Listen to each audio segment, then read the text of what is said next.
Ini kita akan membahas tentang gerbong maut yang ada di Bondowoso. Tapi jangan lupa like and subscribe dulu yuk.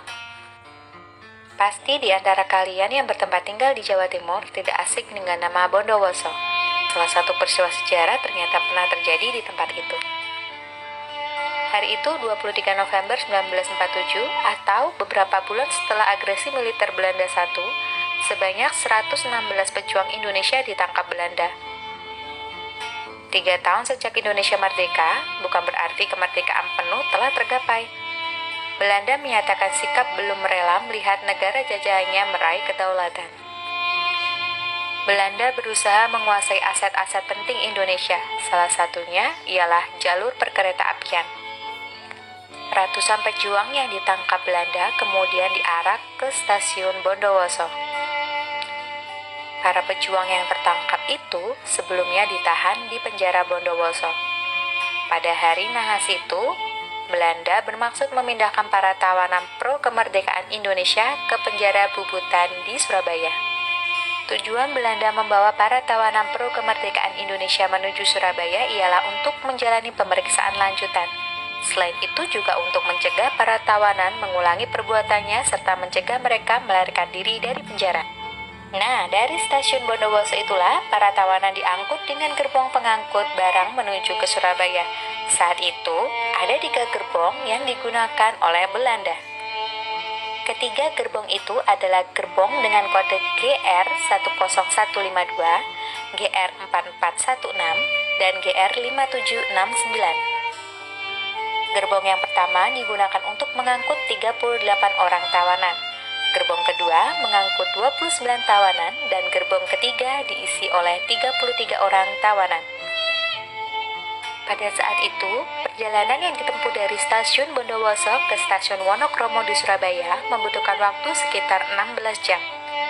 Dari Bondowoso, ketiga gerbong kereta yang berisi tawanan Indonesia diberangkatkan sekitar pukul 5 pagi.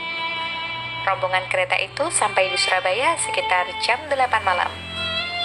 Perlu kalian ketahui, selama perjalanan itu, para tawanan tidak mendapatkan makan dan minum. Mereka juga tidak memiliki akses udara yang cukup. Sifat gerbong pengangkut barang yang minim ventilasi membuat para pejuang pro kemerdekaan Indonesia di dalamnya kesulitan mendapatkan oksigen. Ditambah, teriknya matahari yang membuat kereta berbahan baja dan beratap seng itu terasa lebih panas. Hasilnya, sebanyak 46 pejuang pro kemerdekaan Indonesia tewas dalam perjalanan itu. Gerbong pertama dengan kode GR 5769 yang sama sekali tidak memiliki ventilasi menewaskan seluruh penumpang di dalamnya yang berjumlah 38 orang.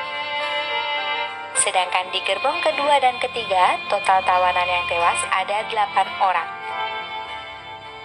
Sementara itu, kondisi para tawanan lain terperinci sebagai berikut. 12 orang sakit parah, 30 orang tawanan lemas tak berdaya, dan 12 orang tawanan berhasil selamat. Ketika baru sampai di stasiun Kalisat, Bondowoso, sudah ada 4 orang tawanan yang tewas dalam perjalanan itu. Begitu sampai di stasiun Jember, korban yang tewas bertambah 7 orang. Total korban tewas dari Bondowoso sampai Jember sudah mencapai 11 orang. Di stasiun Jember itu, Belanda sempat menghentikan kereta dalam waktu yang cukup lama. Selama sekitar 3 jam, ketiga gerbong yang berisi para tawanan Indonesia dibiarkan berada persis di bawah matahari yang sedang terik-teriknya. Bisa kalian bayangkan bukan? Tragedi nahas itu dikenal dengan tragedi gerbong maut Bondowoso. Nah, cerita para pejuang pro kemerdekaan Indonesia yang disekap Belanda dalam gerbong barang itu kemudian diabadikan di Museum Kereta Api Stasiun Bondowoso. Diresmikan pada 17 Agustus 2016. Museum Kereta Api Stasiun Bondowoso ini menjadi museum perkereta apian pertama di Jawa Timur.